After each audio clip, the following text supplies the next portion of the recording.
देखिए, लोकसभा चुनाव के लिए चौथे चरण का आज मतदान होगा। चौथे चरण में आज 96 सीटों पर मतदान होना है।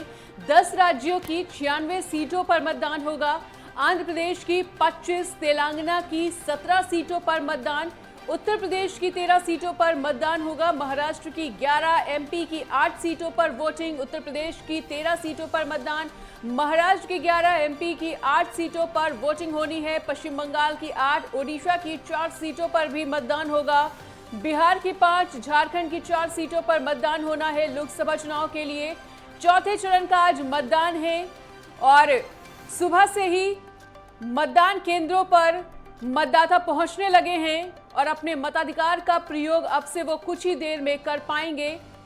7 बज चुका है और मतदान केंद्रों पर मतदाताओं का उत्साह देखते बन रहा है।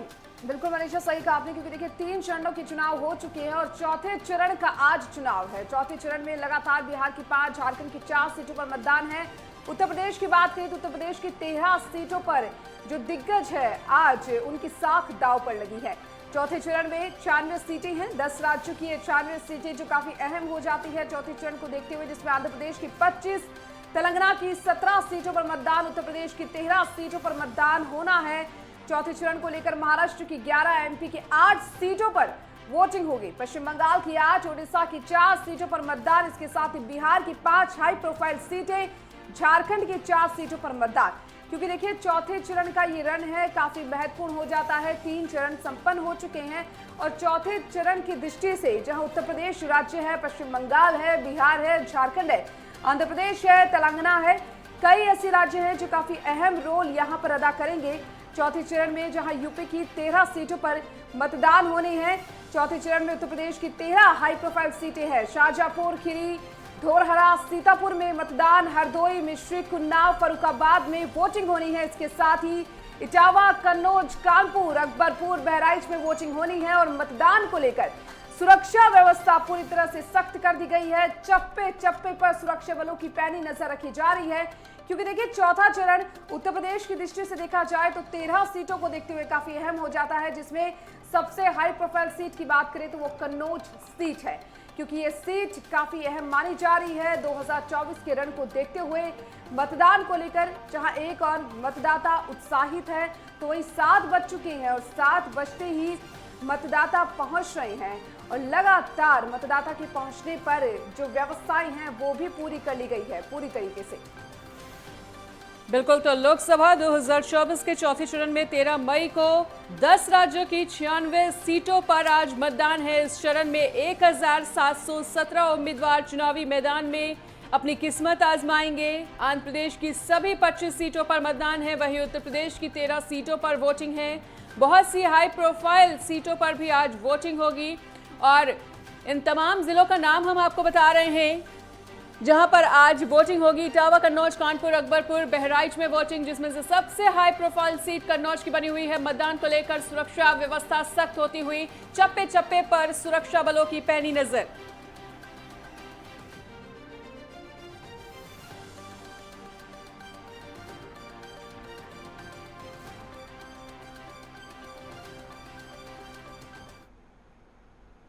तो चौथे चरण में यूपी की 13 सीटों पर मतदान है। ऐसे में अलग अलग जिलों से अलग अलग सहयोगी हमारे साथ जुड़े हुए हैं। आपको बता दें, बहराइच से हमारे साथ शुभम मिश्रा, कानपुर से दीपक सिंह और उन्नाव से योगेंद्र मिश्रा हमारे साथ जुड़ चुके हैं। सबसे पहले कानपुर से दीपक, आपका रुख करना चाहेंगे। मतदान केंद्रों की इस वक्त किस तरह की तस्वीरें साझा करना चाहेंगे आप, और मतदाताओं में कितना उत्साह चौथे चरण के चुनाव को लेकर, मतदान को लेकर? आपको बता दें, आज चौथे चरण का मतदान है और सुबह 7 बजे से ही मतदान जो है शुरू हो गया है। अगर मतदाताओं की बात करें तो मतदाता जो है लगातार आ रहे हैं। हम सहयोगी से चाहेंगे कि वो तस्वीरों में दिखाएं किस तरीके से जो है मतदाता आ रहे हैं। लगातार लाइन लगी हुई है और जो है 10 राज्यों में 96 सीटों पर जो है आज मतदान होना है और जो प्रत्याशी हैं उनकी किस्मत जो है ईवीएम पे कैद होनी है। अगर कानपुर की बात कर ली जाए दोनों सीटों की, तो लगभग 36 लाख से ज़्यादा मतदाता आज अपने मत का प्रयोग करेंगे। यहाँ तस्वीरों तस्वीरों में देखा जा सकता है किस तरीके से महिलाओं की लाइन अलग की गई है, जो युवा हैं उनकी लाइन अलग है और लगातार जो है लोग आ रहे हैं और अपने मत का अधिकार का प्रयोग कर रहे हैं। और लगातार सुरक्षा व्यवस्था की अगर बात की जाए तो सुरक्षा व्यवस्था के भी इंतजाम किए गए हैं। पुलिस प्रशासन मौजूद है यहाँ पर, सेक्टर मजिस्ट्रेट जो है वो भी लगातार आ रहे हैं और जो इलेक्शन कमीशन की गाइडलाइन है वो अधिकारी कहीं ना कहीं पालन कराते हुए लगातार जो है नजर आ रहे हैं।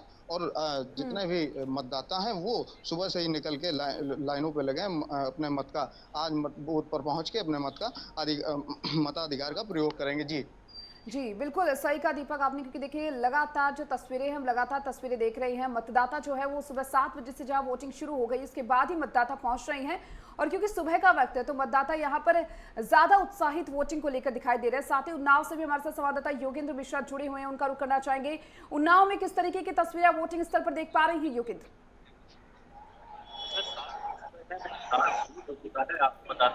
जी 23,42,170 टोटल वोट है। 2498 पोलिंग बूथ बनाए गए हैं, जिसमें कि 6 पिंक बूथ हैं और 6 यूथ बूथ हैं। यहाँ पर जो युवा वोटर है उसको आकर्षित करने के लिए यहाँ पर कुछ गिफ्ट की भी व्यवस्था की गई है प्रशासन के द्वारा। आपको बता दें 7 बजे जब मैं यहाँ पोलिंग बूथ पे आया था तो मतदाताओं में बेहद उत्साह देखने को मिल रहा था। सबसे बड़ी बात, जो बुजुर्ग कुछ मुझे ज्यादा दिखाई दिए, जो सीनियर सिटीजन थे वो पहले से ही लगे हुए थे लाइन में। आप हमारे पीछे देख सकते हैं, इस वक्त नगर पालिका गंगा घाट का पोलिंग बूथ है, यूथ बूथ भी है। इस यहाँ पर मतदाता आप देख सकते हैं किस तरीके से पीछे से आना शुरू हो चुके हैं। और आपको बता दें कि यहाँ पर जो जिला निर्वाचन अधिकारी गौरांग राठी हैं, एसपी खुद पूरे क्षेत्र संसदीय क्षेत्र की मॉनिटरिंग कर रहे हैं। लगभग 250 जोनल मजिस्ट्रेट हैं, 250 ही जो ऑब्जर्वर है उनको रखा गया है। पूरी तरीके से सुरक्षा व्यवस्था पूरी तरह से चाक चौबंद है। आज मतदाता जो है अब धीरे धीरे से घर से निकलना शुरू हुआ है और अब मतदाता अपना जो मताधिकार है, ये जो यहाँ के जो प्रत्याशी हैं उनकी किस्मत आज अपने वोटों के ठप्पे से लिखेगा। बिल्कुल, बहराइच से शुभम मिश्रा का भी रुख करना चाहेंगे। शुभम, तो बहराइच के किस मतदान केंद्र पर आप मौजूद हैं और वहां की क्या कुछ तस्वीरें, किस तरह की हलचल तेज होती हुई? देखिए, मैं आपको बता दूं, बहराइच के पिंक बूथ पर मौजूद है। आप हमारे पीछे देख सकते हैं, सुबह 7 बजे से ही मतदाताओं में काफी जोश देखा जा रहा है। सुबह से ही मतदाताओं की भीड़ लग गई है और जिलाधिकारी मोनिका रानी भी आज अभी मतदान केंद्र से बाहर आई हैं। उनसे भी हम जानेंगे उन्होंने किस मुद्दों पर मतदान किया और बहराइच की जनता से क्या अपील करना चाहती। आप हमारे पीछे भी देख सकते हैं, जो बुजुर्ग और विकलांग लोग हैं उनको में उत्साह देखा जा रहा है। वो भी किसी न किसी तरीके से मतदान करने आ रहे हैं। आइए हम उनसे जानते हैं वो किस मुद्दे पर मतदान करेंगे और मतदान केंद्र तक आए हैं, पैदल चल कर आए हैं, बुजुर्ग हैं, विकलांग भी है। सर, आप मतदान करने हैं, क्या उत्साह है आप में, किस उससे मतदान कर रहे हैं आप? लोकतांत्रिक व्यवस्था है, महापर्व है और हम सभी को मतदान करना। तो देखा और सुना आपने कि लोग कैसे उत्साह है और सुबह 7 बजे से ही मतदान केंद्र पर पहुंच गए हैं, मतदान करने लगे हैं।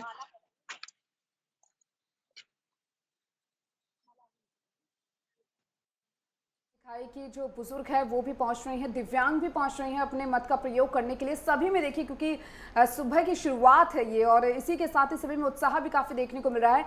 दीपक कानपुर से जुड़े हुए हैं, क्योंकि देखिए दीपक, आप एक मतदान स्थल पर इस वक्त मौजूद हैं, वहां की तस्वीरें आप दिखाइए जरा। वहां पर जो वोटर्स है उनसे बातचीत करने की कोशिश कीजिए। मौजूद है बूथ पे, तो जो है यहाँ बूथ आपको दिखाना चाहेंगे किस तरीके से लोग जो है यहाँ उत्सव हैं और लोग आ रहे हैं। हम लोगों से बात करने का भी प्रयास करेंगे कि लोगों से बात हो सके और जानने का कोशिश ये करेंगे कि किन किन मुद्दों पर जो है लोग अपने मताधिकार का प्रयोग कर रहे हैं कि नहीं कर रहे हैं, क्या। बिल्कुल, चलिए देखिए शुभम, आपने बताया किस तरीके से यहाँ पर जो है मतदाता पहुँच रहे हैं लगातार अपने मत का प्रयोग करने के लिए, क्योंकि सुबह सुबह सभी में उत्साह है।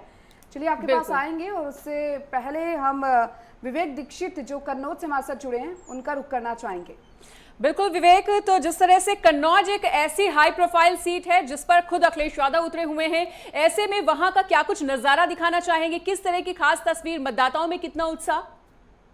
बिल्कुल मनीषा जी, आपको बता दें कि यहाँ मतदाताओं में बहुत ही उत्साह है। सुबह से ही 7 जैसे ही बजे हैं, तभी से लोग लाइन लगा के खड़े हो गए वोट डालने के लिए। जहाँ जी सुबह से ही अपने मताधिकार का प्रयोग करने के लिए पहुंच गए युवा, बुजुर्ग, सभी वोटर जो कि पहुंचे हैं मताधिकार का प्रयोग करने के लिए।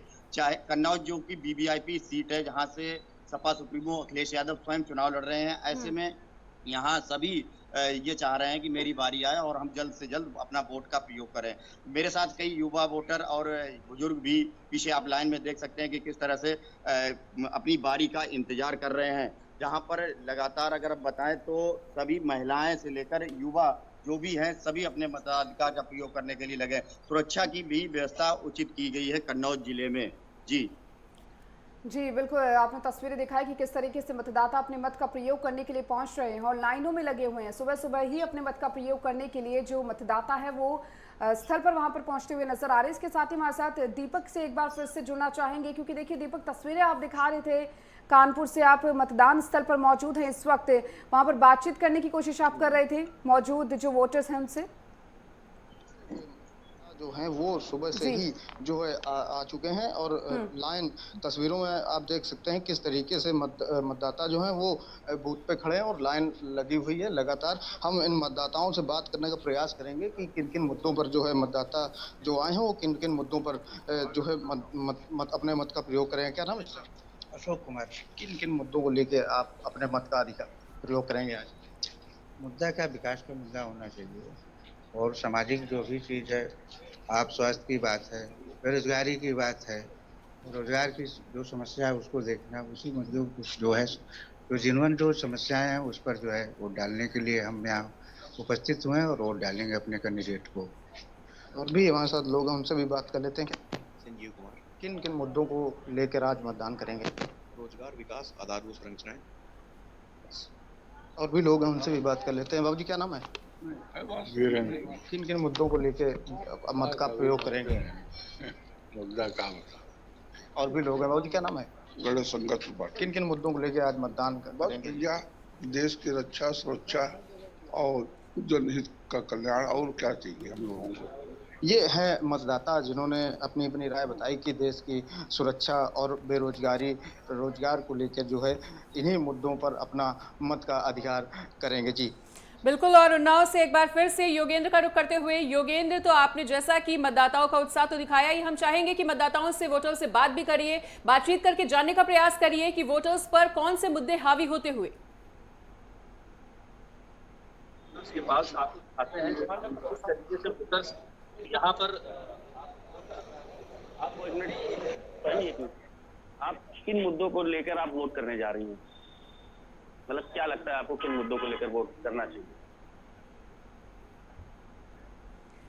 हमारे साथ एक वोटर और हैं, किन मुद्दों को लेकर दादा वोट करेंगे आज? विकास के नाम। अच्छा, आइए और भी कुछ वोटर्स हैं अंदर, उनसे भी हम आपकी बात कराते हैं जो किस किस मुद्दों को लेकर वो वोट करने आए हैं। और दीपिका, ये जो तस्वीरें हैं वो वाकई में बहुत खूबसूरत हैं, क्योंकि लग रहा है कि जलपान से पहले ही मतदान करने के लिए लोग पहुंचे हैं और लंबी कतारें लगती हुई थी। अब क्या नाम है आपका? जी, और किन मुद्दों को लेकर आप वोट करने आए हैं? विकास का मुद्दा है, अच्छा, विकास के मुद्दे पर। भैया क्या नाम है आपका? किन मुद्दों को लेकर आप यहाँ वोट करने आए? विकास के मुद्दों को लेकर। जी भैया क्या नाम है आपका? किन मुद्दों को लेकर आप वोट करने आए? विकास। दादा क्या नाम है आपका? किन मुद्दों को लेकर आप वोट करने आए हैं? यही जो वर्तमान मुद्दे हैं इन्हीं पर। तो आपने देखा कि यहाँ पर काफी सारे संख्या में वोटर्स हैं जो पीछे लाइन लगी हुई है, जिन्होंने बताया कि विकास के मुद्दे को लेकर उनका मुख्य मुद्दा जो है वो है विकास के मुद्दे को लेकर वो यहाँ पर वोट करने आए हैं। हमारे पीछे एक और बूथ है, उसमें भी कुछ लाइनें हैं, कुछ लोग लगे हुए हैं। आइए एक बार बात करते हैं उनसे भी कि आखिर किन मुद्दों को लेकर वो यहाँ पर वोट करने आए हैं। कुछ महिलाएं हैं हमारे यहाँ साथ में। मैम, आप किन मुद्दों को लेकर वोट करने आई हैं? नहीं, क्या लगता है कैसी सरकार होनी चाहिए? किस जो अभी पूर्व में जो सरकार थी उसके काम कैसे हैं? अगर वर्तमान सरकार किस तरह की आपको चाहिए?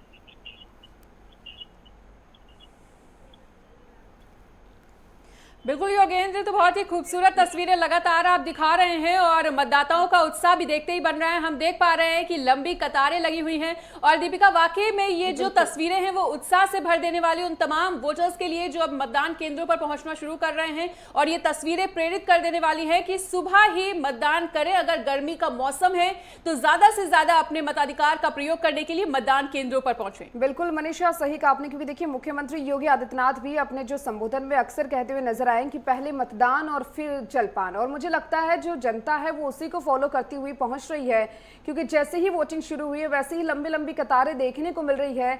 जो मतदान स्थल है वहां पर चाहे महिलाएं हो, बुजुर्ग हो, दिव्यांग हो या फिर जो इसके साथ ही यूथ भी काफी एक्साइटेड यहाँ पर नजर आ रहा है इस चौथे चरण को लेकर।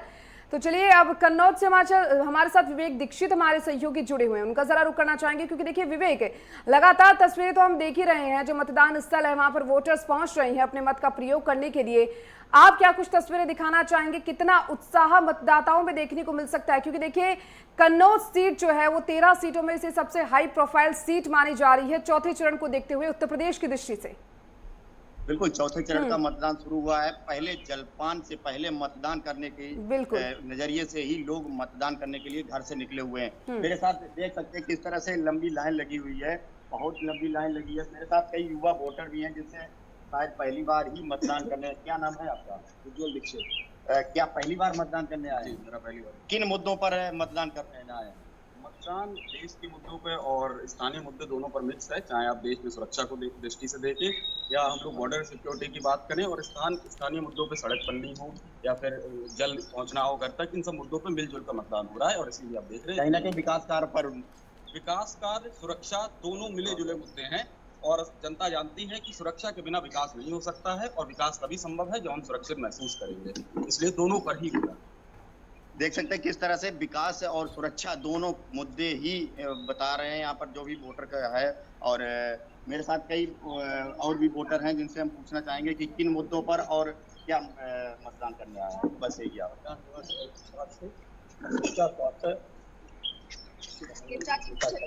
जलपान से पहले मतदान। कहीं ना कहीं विकास मुद्दा और यहाँ जो रोजगार है वही मुद्दे को लेकर मतदान करने के लिए आए। सुबह से ही महिलाओं की भी अगर हम बात करें, महिलाओं की लाइन लंबी लग चुकी है।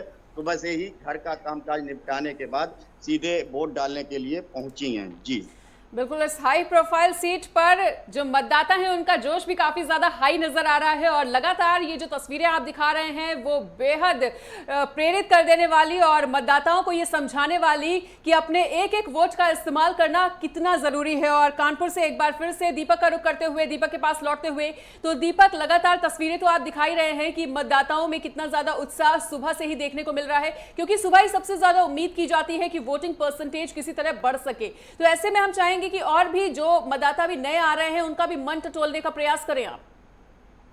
जी बिल्कुल, आपको बता दें लगातार जो है सुबह से ही मतदाता आ रहे हैं और हम तस्वीरों में दिखा भी रहे हैं लगातार किस तरीके से जो है मतदाता आ रहे हैं। हालांकि युवा भी हैं, महिलाएं भी हैं और हम युवाओं से बात करने का प्रयास करेंगे कि युवाओं के मन में क्या है, किन मुद्दों को लेकर वो अपने मत का अधिकार करेंगे। क्योंकि जिस तरीके से लगातार धुआंधार जो है चौथे चरण के प्रचार प्रसार हो, वो चाहे उत्तर प्रदेश के मुख्यमंत्री हों या विपक्ष के नेता हों, लगातार चुनाव प्रचार करते रहे और कहीं ना कहीं विपक्ष जो है वो मुद्दे उठाती रही, बीजेपी सरकार पर हमला करती रही कि रोजगार नहीं रहा, बेरोजगारी रही, स्वास्थ्य नहीं, कानून पर बीजेपी सरकार बात नहीं करती है। ऐसे में लोगों से बात करने का प्रयास करेंगे कि उनके मन में क्या चल रहा है, किन किन मुद्दों को लेकर वो अपने मत का प्रयोग करेंगे। युवा हैं, उनसे हम बात कर लेते हैं जरा।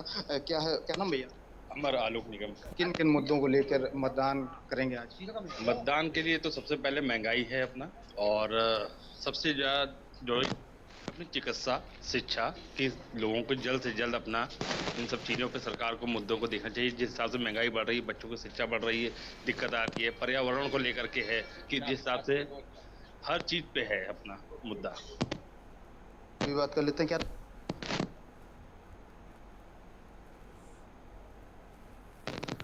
लोग हैं जिन्होंने साफ तौर से कहा है कि शिक्षा, स्वास्थ्य, कानून व्यवस्था, ये सारे लोगों के मन में मुद्दे हैं जिनका मत जो है मत अपना उनका जाएंगे और मत का अपना अधिकार जो है आज करेंगे। और जितने भी प्रत्याशी हैं कहीं ना कहीं उनकी ईवीएम पे जो है किस्मत कैद होगी, ये तो बाद में ही पता चलेगा 4 तारीख को किसके सरताज होगा। जी बिल्कुल दीपक, तस्वीरें आपने दिखाई, यूथ जो मतदाता उनसे बातचीत करने की कोशिश के साथ ही जो बुजुर्ग मतदाता पहुंच रहे हैं उनसे भी आपने बातचीत करने की कोशिश की, क्योंकि देखिए कई मुद्दे ऐसे हैं जो जनता के मन में है और उन मुद्दों को लेकर जो जनता है वो अपने वोट का प्रयोग करने के लिए वहां पर पहुंच रही है। इसके साथ ही उन्नाव से योगेंद्र मिश्रा लगातार जुड़े हुए हैं। योगेंद्र, क्योंकि देखिए जिन 2 प्रत्याशियों के बीच में उन्नाव में टक्कर देखने को मिल रही है, कितनी कड़ी टक्कर देखने को मिल सकती है चौथे चरण को देखते हुए?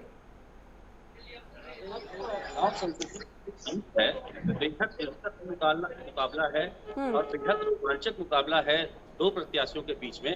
हालांकि बसपा भी यहाँ पर अपनी मजबूत पकड़ के साथ मैदान में है। आपको बता दें, जो भाजपा सांसद साक्षी महाराज हैं, पिछले 2 बार से रिकॉर्ड मतों से जीतते आए हैं। इस बार विकास कार्य छूटे होने की वजह से ग्राउंड रिपोर्ट जो मुझे जहां तक मिली है कि जहां की क्षेत्र की कुछ जनता उनसे नाराज है, लेकिन मोदी फैक्टर सर चढ़ के बोल रहा है लोगों के। बात यहाँ पर क्षेत्रीय सांसद की जरूर है, नाराजगी उनसे है, लेकिन जब बात मोदी की आती है और जब मैंने लोगों से बात की तो उन्होंने यहाँ पर साफ तौर पे कहा कि हम मोदी जी को देखते हैं, जो देश में बदलाव हुए हैं 2014 के बाद हम उन्हें देखते हैं, देश की आर्थिक सुरक्षा को देखते हैं, जो परियोजनाएं गरीबों के लिए ये सरकार लेके आई हम उन्हें देखते हैं। लेकिन फिर भी अन्नू टंडन जो इंडिया गठबंधन की प्रत्याशी हैं, एक मजबूत पकड़ यहाँ पर उन्नाव में रखती है, चूंकि पूर्व में कांग्रेस सांसद रह चुकी हैं, उन्हें यहाँ के क्षेत्र की नब्ज पता है, जनता की नब्ज पता है, जनता के बीच में वो काफी रही हैं और उन्होंने इस चुनाव में बेहद मेहनत भी की है। जब से आपको बता दें, इसके बाद यहाँ पर जो बसपा है, यहाँ पर बसपा ने आपको याद होगा 2007 में बसपा ने ब्राह्मण कार्ड खेला था, जिसके दम पर बसपा ने एक पूर्ण बहुमत से उत्तर प्रदेश में सरकार बनाई थी। मेरे ख्याल से मायावती ने इस बार यहाँ उन्नाव संसदीय क्षेत्र में अशोक पांडे को ब्राह्मण प्रत्याशी के रूप में उतारा। कहीं ना कहीं समीकरण ये बनाया कि ब्राह्मण और जो मायावती का कैडर वोट है मिलकर उसे ये सीट उनके झोली में डाल देगा। तो देखना जो 4 जून को होगा वो देखना बेहद दिलचस्प होगा, क्योंकि यहाँ जो त्रिकोणीय मुकाबला है काफी दिलचस्प है। सभी प्रत्याशियों की अपनी अपनी समीकरण है और सभी प्रत्याशियों की अपनी अपनी पकड़ है।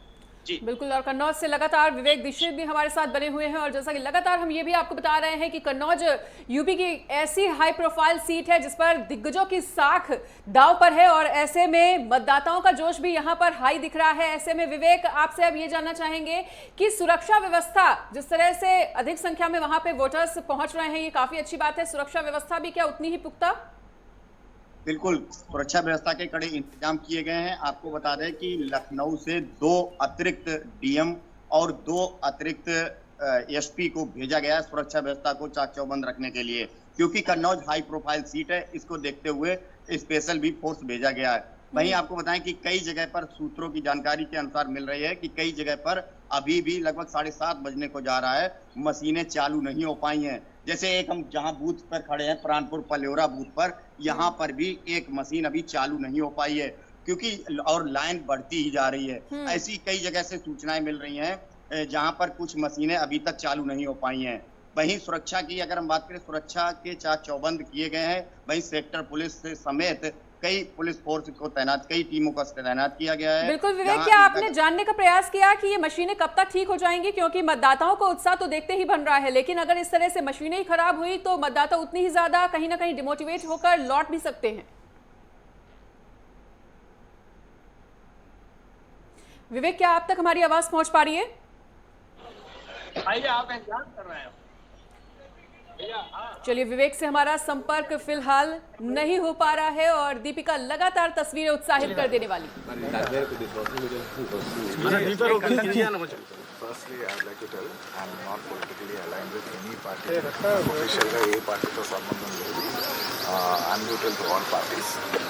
నానే వ్యక్తులు ఏ పార్టీలో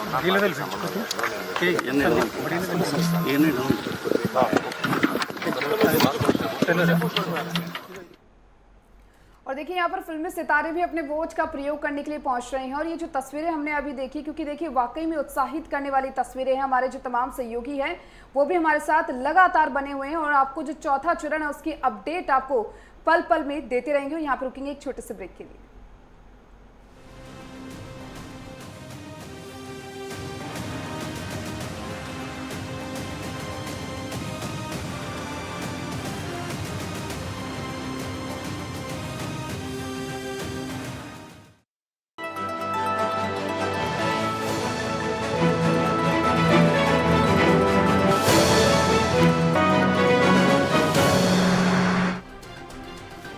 लोकसभा के चौथे चरण के लिए मतदान, आज 96 सीटों पर वोटिंग। उम्मीदवारों की किस्मत ईवीएम में होगी कैद। चौथे चरण में यूपी की 13 सीटों पर वोटिंग, बूथ पर सुरक्षा के कड़े बंदोबस्त, कई दिग्गजों की किस्मत दांव।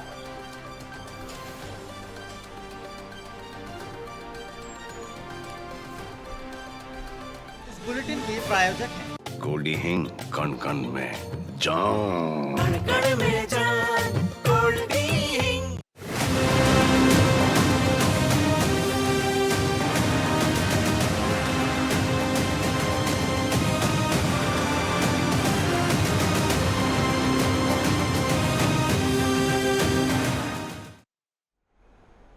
तो ब्रेक के बाद स्वागत है। मनीषा दीपिका लगातार बनी हुई है आपके साथ, महामतदान की महा कवरेज दिखा रहे हैं और बड़ी खबर का रुख कर लेते हैं। लोकसभा चुनाव के लिए चौथे चरण का मतदान चल रहा है और मतदाताओं में भारी उत्साह भी। चौथे चरण में आज 96 सीटों पर मतदान हो रहा है। आपको बता दें कि चौथे चरण में 96 सीटों पर मतदान करने के लिए मतदाता पहुंच रहे हैं। 10 राज्यों की 96 सीटों पर यह मतदान हो रहा है। आंध्र प्रदेश की 25, तेलंगाना की 17 सीटों पर मतदान, उत्तर प्रदेश की 13 सीटों पर मतदान हो रहा है। महाराष्ट्र की 11, एमपी की 8 सीटों पर वोटिंग चल रही है इस वक्त। पश्चिम बंगाल की 8, ओडिशा की 4 सीटों पर मतदान, बिहार की 5, झारखंड की 4 सीटों पर मतदान होता हुआ। बिल्कुल मनीषा, सही कहा आपने, क्योंकि देखिए आज का दिन काफी महत्वपूर्ण है। चौथे चरण में आज 96 सीटों पर मतदान है। 10 राज्यों की ये 96 सीटें जहां पर दिग्गजों की किस्मत दांव पर लगी है। आंध्र प्रदेश की 25 सीटें, तेलंगाना की 17 सीटों पर मतदान। यूपी की बात करें, उत्तर प्रदेश की 13 सीटें हैं जिस पर मतदान होना है। महाराष्ट्र की 11, एमपी की बात करें तो वहां पर भी लगातार वोट करने के लिए पहुंच रही हैं। चौथे चरण में यूपी की 13 सीटों पर मतदान। शाहजहांपुर, खीरी, डौरहरा, सीतापुर में मतदान है। इसके साथ ही हरदोई, मिश्रिख, उन्नाव, फर्रुखाबाद में वोटिंग होनी है। तो वहीं इटावा, कन्नौज, कानपुर, अकबरपुर, बहराइच में भी वोटिंग। ये सभी सीटें काफी महत्वपूर्ण चौथे चरण को देखते हुए मतदान को लेकर जो वोटिंग स्थल है वहां पर सुरक्षा के भी पुख्ता इंतजाम किए गए हैं। चप्पे चप्पे पर सुरक्षा बलों की नजर है, क्योंकि देखिए ये चौथा चरण है। 3 चरण हो चुके हैं और उसके बाद चौथा चरण काफी महत्वपूर्ण हो जाता है और इसमें यूपी की हरदोई, मिश्रिख, उन्नाव, फर्रुखाबाद, इटावा, कन्नौज, कानपुर, अकबरपुर, बहराइच में वोटिंग होनी है और ये सभी सीटें काफी महत्वपूर्ण है।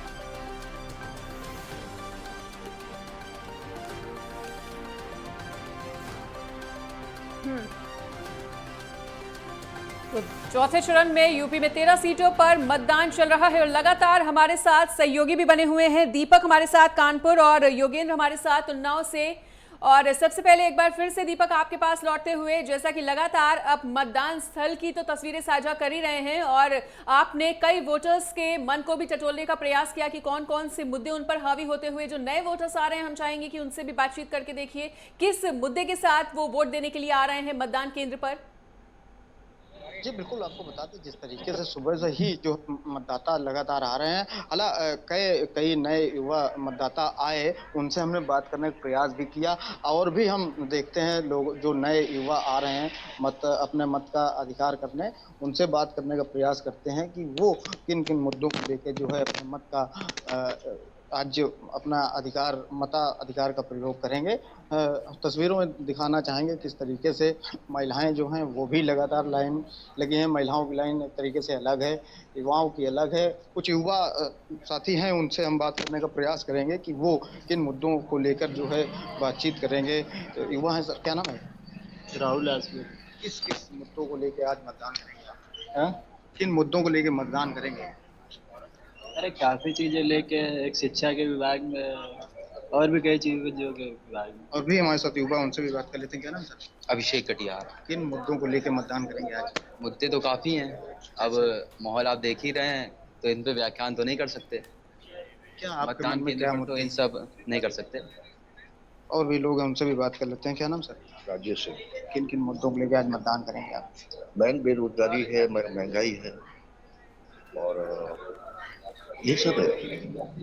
ये देखिए साफ तौर से जो लोग हैं, जो युवा हैं, वो कहीं ना कहीं कह रहे हैं कि बेरोजगारी का मुद्दा है, स्वास्थ्य का मुद्दा है, कानून व्यवस्था का मुद्दा है। यही सारे मुद्दे, तमाम मुद्दे जो हैं, जो मतदान करने आ रहे हैं लोग, उनके यही मुद्दे हैं और इन्हीं मुद्दों पर जो है वो आज अपना मत का अधिकार करेंगे। क्योंकि लगातार देखा गया है जिस तरीके से विपक्ष बीजेपी पर हमला भी साधती रही है कि बेरोजगारी और रोजगार और कानून व्यवस्था, स्वास्थ्य पर जो है बीजेपी सरकार बात नहीं करती। तो ये देखा गया जो युवा आ रहे हैं या जो बुजुर्ग हैं, वो उनके मन में यही सारे मुद्दे तमाम चले हैं। हालांकि एक तरफ जहां मोदी जी की गारंटी भी मतदाता जो है कुछ उनका भी कहना है कि मोदी जी की गारंटी विकास कार्य भी हुए, देश सुरक्षित हाथों में है। तो तमाम जो मतदाता हैं वो अलग अलग उनके मन की बातें हैं जिनको टटोलने का हमने काम किया और जाना कि किन किन मुद्दों को लेकर वो अपने मत का अधिकार करेंगे आज। जी बिल्कुल दीपक, सही कहा आपने, क्योंकि देखिए मतदाताओं से आपने बातचीत की, वो अपने मत का प्रयोग करने के लिए पहुंच रहे हैं। कई ऐसे मुद्दे हैं जो उनके मन में है, जिससे प्रमुख मुद्दे की बात करें तो विकास और रोजगार,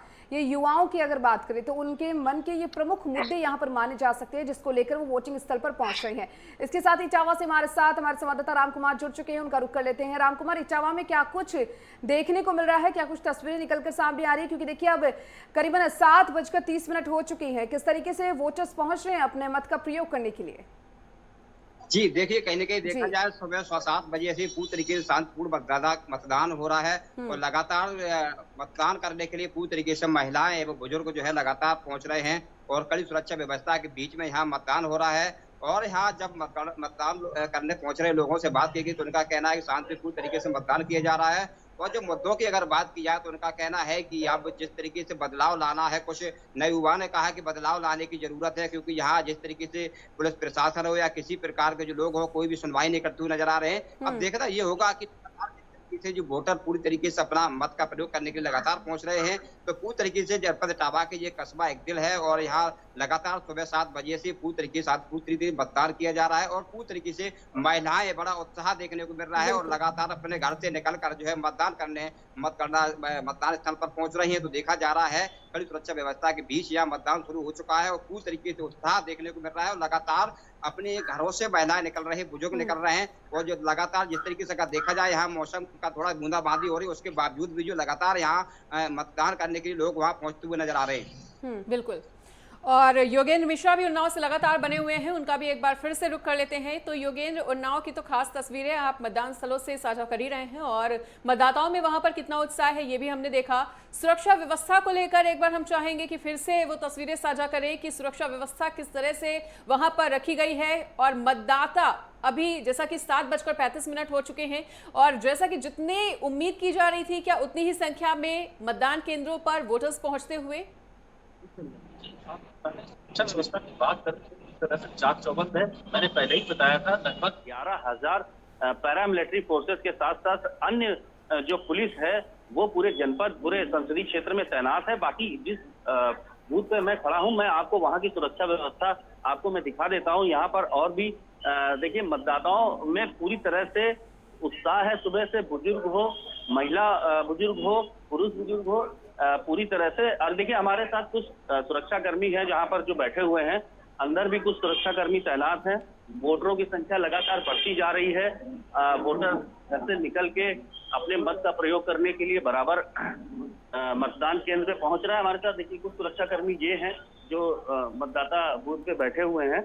उसके बाद उस बूथ पे दिखाएं, आप इस बूथ पे दिखाएं, उस बूथ पे भी कुछ सुरक्षा कर्मी हैं जो लगातार मतदाताओं का सहयोग भी कर रहे हैं और मतदान केंद्र है उसकी सुरक्षा व्यवस्था में भी लगे हुए हैं। अब हम आपको दिखाते हैं, यहाँ पर कुछ वोटर्स हैं जो हमारे साथ, कुछ वोटर्स भी हैं पीछे बाहर की तरफ जो कुछ आ रहे हैं। युवा वोटर्स भी यहाँ पर लगातार मतदान केंद्र में आ रहे हैं और धीरे धीरे करके वोटर्स की संख्या जो है वो बढ़ती ही जा रही है। एक महिला है वोट देके निकली है। मैम, क्या नाम है आपका? जी, शांति शर्मा। किस मुद्दे को लेकर आप वोट करने आई? जी,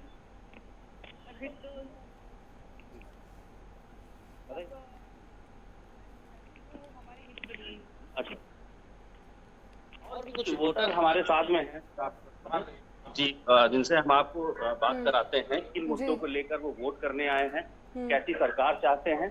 हम आपसे बात कराएंगे अभी। अपने क्या नाम है मैम आपका? निकिता जी, किन मुद्दों को लेकर आप वोट करने आई हैं यहाँ पर? भारत का विकास, बेरोजगारी जो हटाना है। अच्छा, क्या नाम है आपका? शिरीष शुक्ला नाम है। किन मुद्दों को लेकर आप वोट करने आए हैं? हम सशक्त सरकार आए हमारे पास, हमारे भारत की सशक्त सरकार बने, जिससे कि रोडों का मुद्दा है, बिजली का मुद्दा है, स्वास्थ्य का मुद्दा है आज की तारीख में, जो कि अत्यंत महत्वपूर्ण है, बेरोजगारी का मुद्दा है जो कि अत्यंत महत्वपूर्ण है, और हम चाहेंगे कि हमें सशक्त सरकार मिले और इन मुद्दों पे काम हो आगे। मैं अपने पूरे परिवार के साथ यहाँ पर आया हूँ आज, ताकि हम पूरी तरीके से सब लोग मतदान करें। पहले मतदान फिर जलपान। तो हमारे साथ जो वोटर्स थे, आपने जो देखा इस तरह से है कि पहले मतदान बाद में जलपान। आप देख सकते हैं किस तरीके से ये मतदाता है घर से निकल के बाहर आ रहा है। इसके लिए सीधी सी बात है, पहले मतदान बाद में जलपान। पूरी तरह से यहाँ का वोटर उत्साहित है और एक नई इबारत, या मुझे लगता है कि उन्नाव जनपद में एक बार फिर से इतिहास दोहराने की राह पे है यहाँ का वोटर। जी बिल्कुल सही कहा आपने, क्योंकि देखिए लगातार जो है वोटर्स पहुंच रहे हैं और देखिए एक सशक्त सरकार बने उसको लेकर अपने मत का प्रयोग करने के लेकर अपने परिवार के साथ में पहुंच रहे हैं। काफी उत्साहित भी वोटर्स नजर आ रहे हैं। कानपुर से दीपक जुड़े हुए हैं। दीपक, क्योंकि देखिए बात हमने यहाँ पर वोटर्स से भी कर ली, सुरक्षा व्यवस्था को लेकर भी हमने बातचीत की, इसके साथ ही जो प्रत्याशी कानपुर से खड़े हुए हैं उनमें कितनी टक्कर देखने को मिल रही है, कितनी सीधी टक्कर दोनों में? बात कर लीजिए 2019 की, तो कहीं ना कहीं जिस तरीके से चाहे वो कांग्रेस के प्रत्याशी रहे हो या बसपा या समाजवादी बीजेपी का प्रत्याशी रहा हो, तो ये देखा गया था कि पिछले चुनाव में 2019 के चुनाव में बसपा सेकंड नंबर पर रही हो, तो बीजेपी के जो प्रत्याशी बनाए गए देवेंद्र सिंह भोले, उनके खाते वो जो है दूसरी बार अकबरपुर से सांसद बने थे। इस बार देखा जा रहा है कि जो इंडिया गठबंधन के प्रत्याशी हैं राजा रामपाल और बीजेपी के बीच सीधी टक्कर देखी जा रही है। बसपा हालांकि कहीं अभी लड़ते हुए नजर नहीं आ रही, लेकिन अब देखना ये होगा कि क्या जिस तरीके से 2019 में सेकंड नंबर पर रही थी, तो क्या इस बार भी सेकंड नंबर पर रहेगी, ये देखने वाली बात होगी। अगर कानपुर की बात करें तो कानपुर के जो प्रत्याशी रमेश अवस्थी बनाए गए, पेशे से जर्नलिस्ट रहे हैं वो, और जो इंडिया गठबंधन के प्रत्याशी हैं आलोक मिश्रा, उनकी बीच सीधी टक्कर है। लेकिन अब सबसे बड़ा सवाल ये, जो मतदाता हैं, जो मतदाताओं से हमने बात की और उनको मन का टटोरा, उनके जो मुद्दे हैं वो मुद्दे उनको डिपेंड करते हैं कि जब अपने मत का प्रयोग करेंगे, तो जो मुद्दे बता रहे हैं इन मुद्दों पर अगर अपने मत का प्रयोग करते हैं तो कहीं ना कहीं बीजेपी को दोनों सीटें कानपुर से गंवानी पड़ेंगी। लेकिन अगर मोदी जी की गारंटी और विकास कार्य लोगों के मन में कहीं ना कहीं अगर वो देखते हैं, तो वो अगर अपने मत का प्रयोग करेंगे तो कहीं ना कहीं बीजेपी के खाते में दोनों सीटें आएंगी। लेकिन अब देखना ये होगा कि 4 जून को पता चलेगा कि कानपुर से दोनों सीटें बीजेपी खाते में जाती हैं या फिर इंडिया गठबंधन के खाते में जाती हैं। सीधी टक्कर कहीं ना कहीं इंडिया गठबंधन प्रत्याशी और बीजेपी के बीच देखी जा रही है। जी ठीक है, और इटावा से राजकुमार भी लगातार बने हुए हैं हमारे साथ। राजकुमार, तस्वीरों को दिखाते हुए लगातार ये भी जानने का प्रयास करें कि उन्हें मतदान करने में किसी प्रकार की परेशानी तो नहीं हो रही, और प्रत्याशियों के हौसले किस तरह से बुलंद होते हुए आज इटावा में।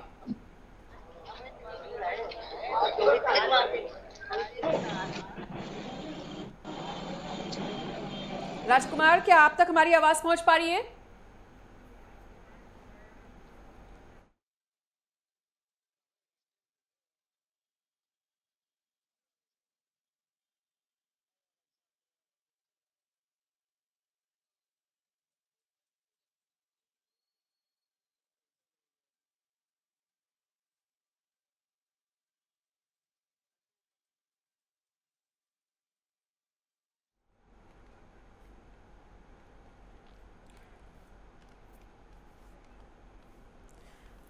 तो मध्य प्रदेश के खंडवा से इस्माइल खान भी हमारे साथ जुड़ चुके हैं, उनका रुख करना चाहेंगे।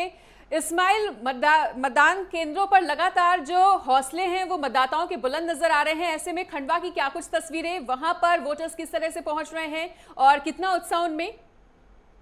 जी बिल्कुल, मैं बताना चाहूँगा। खंडवा का हम ये घासपुरा क्षेत्र है, इस मतदान केंद्र पर यहाँ खड़े हुए हैं अभी, और मेरे पीछे आप देख सकते हैं कि यहाँ सुबह से ही जो है वोटर पहुंचने लगे थे और मतदान के प्रति उनके जो है जागरूकता को लेकर वो मतलब यहाँ सुबह से कतारें लग चुकी थी। तो मैं बताना चाहूँगा करीब 15 मिनट पहले यहाँ से जो वोटर हैं वो पहुँच गए थे और जिसमें एक 90 वर्षीय दिव्यांग मतदाता थे, वो सबसे पहले यहाँ वोट डालने आए थे। उसके बाद कंटिन्यूसली यहाँ पर जो है जो वोटर आ रहे हैं और अपने मत का प्रयोग कर रहे हैं और वो एक जागरूक मतदाता होने के नाते अपना जो देश के प्रति उनका जो एक फर्ज है वो निभा रहे हैं और वो वोट डालकर इस लोकतंत्र के महापर्व में अपनी आहुति दे रहे हैं।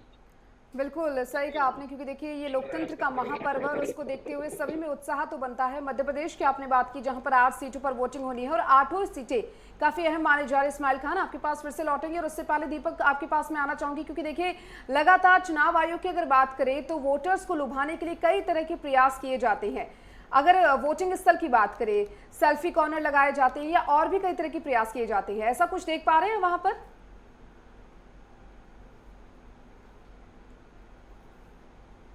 और चलिए दीपक से फिर से जुड़ेंगे, उससे पहले उन्नाव से योगेंद्र मिश्रा हमारे साथ लगातार बने हुए हैं। योगेंद्र, आपसे जानना चाहेंगे क्योंकि देखिए आप इस वक्त वहां पर मौजूद है वोटिंग स्थल पर, किस तरीके की तस्वीरें आपने दिखाई, वोटिंग जो करने के लिए आ रही हैं, वोटर्स पहुंच रहे हैं, उनसे भी आपने बातचीत की। इसके साथ ही चुनाव आयोग द्वारा क्या कुछ व्यवस्थाएं वहां पर की गई हैं, क्योंकि मतदाताओं को लुभाने के लिए कई तरह के प्रयास चुनाव आयोग करता है, सेल्फी कॉर्नर जैसी भी चीजें वहां पर जनरेट की जाती है, कि वहां पर इस तरह की कोई तस्वीरें सामने आ रही है?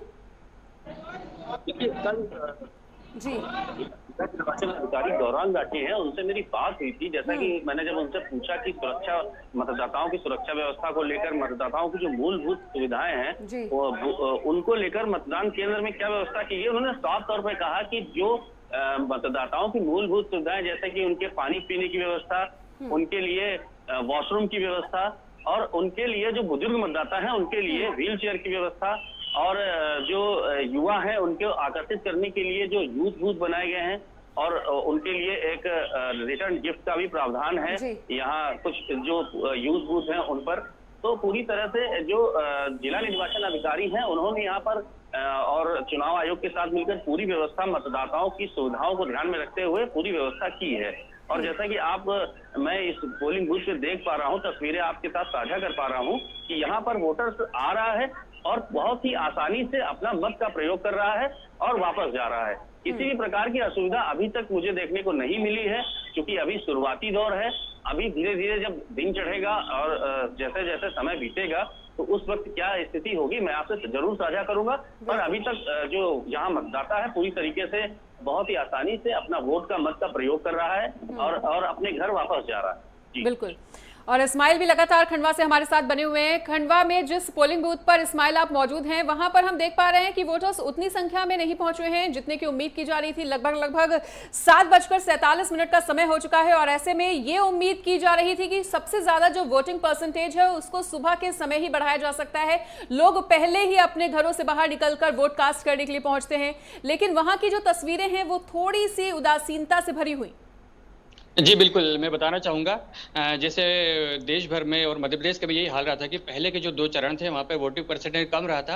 हालांकि तीसरे चरण में वोटिंग परसेंटेज बढ़ा जरूर है और ये चौथे चरण में इससे और ज़्यादा बढ़ने की संभावना थी। लेकिन अभी यहाँ आप देख रहे हैं मेरे पीछे कि थोड़ा सा अभी जो है मतदाताओं की संख्या कम हुई है, लेकिन यहाँ पर सुबह 6:45 बजे लेकर से ही भीड़ लग चुकी थी और करीब 7:30 बजे तक जितना भी यहाँ पे पब्लिक थी वो सब अपना मत का प्रयोग करके जा चुकी है। और अब जो है इक्का दुक्का लोग अभी आना जिनका सिलसिला अभी जारी है और यही सिलसिला अभी जब दिन चढ़ने वाला है तो जब तक जैसे ऐसे दिन चढ़ेगा वैसे वैसे यहाँ पर फिर भीड़ जो है बढ़ने की संभावना बढ़ती जा रही है। लोग अभी कंटिन्यूसली आ रहे हैं और अपने मत का प्रयोग इसमें करते जा रहे हैं। बिल्कुल सही कहा इस्माइल आपने, क्योंकि देखिए लगातार जो है सुबह के वक्त में वोटर्स जो है वो बढ़ते हुए दिखाई देते हैं, क्योंकि देखिए लगातार सभी कहते हुए नजर आते कि पहले मतदान उसके बाद जलपान, और इसी को साकार करते हुए जो अपने मत का प्रयोग करने के लिए मतदाता जो वोटिंग स्थल पर पहुंचते हुए नजर आ रही हैं। और चलिए कानपुर से भी दीपक सिंह हमारे साथ जुड़ चुके हैं, उनका एक बार रुख कर लेते हैं। दीपक, क्योंकि देखिए लगातार आपने बताया कि नेट टू नेट फाइट यहाँ पर जो प्रत्याशी है उनमें देखने को मिल रही है, मुद्दे भी आपने बताए, क्योंकि देखिए आप ग्राउंड जीरो पर उतरते हैं, लोगों से बातचीत करते हैं, क्या कुछ कहा जा सकता है, क्योंकि मोदी की गारंटी की भी बात सामने आती है, कितना यहाँ पर ये काम करेगा फैक्टर?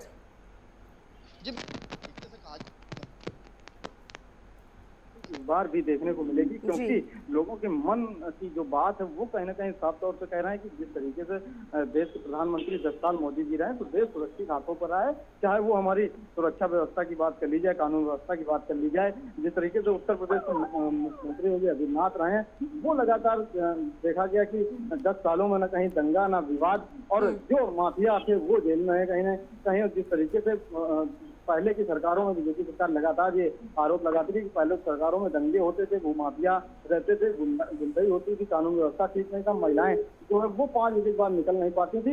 ये सारे मुद्दे बीजेपी सरकार जो है लेके जनता के बीच जाती थी और लगातार धुआंधार प्रचार 4 चरणों में देखा गया। और ये भी देखा गया कि जो मुद्दे थे वो बीजेपी सरकार लोगों तक पहुंचाया और 10 साल के जो कार्यकाल थे वो जो काम थे वो भी गिनाए। लेकिन विपक्ष का कहीं ना कहीं बीजेपी सरकार पर लगातार ये तंज करते रहे कि जो रोजगार है, बेरोजगारी थी, कानून व्यवस्था ठीक नहीं है, स्वास्थ्य पे बात नहीं करते हैं, और जो सबसे बड़ी समस्या थी किसानों की, जिस तरीके से आवारा पशुओं की, वो भी एक अहम मुद्दा है। तो कहीं ना कहीं ग्रामीण क्षेत्र में जो मतदाता हैं उनके मन में ये मुद्दा है कि बिल्कुल सबसे बड़ा कि रात में जो है घर की बजाय हम अपनी खेती ताक रहे हैं।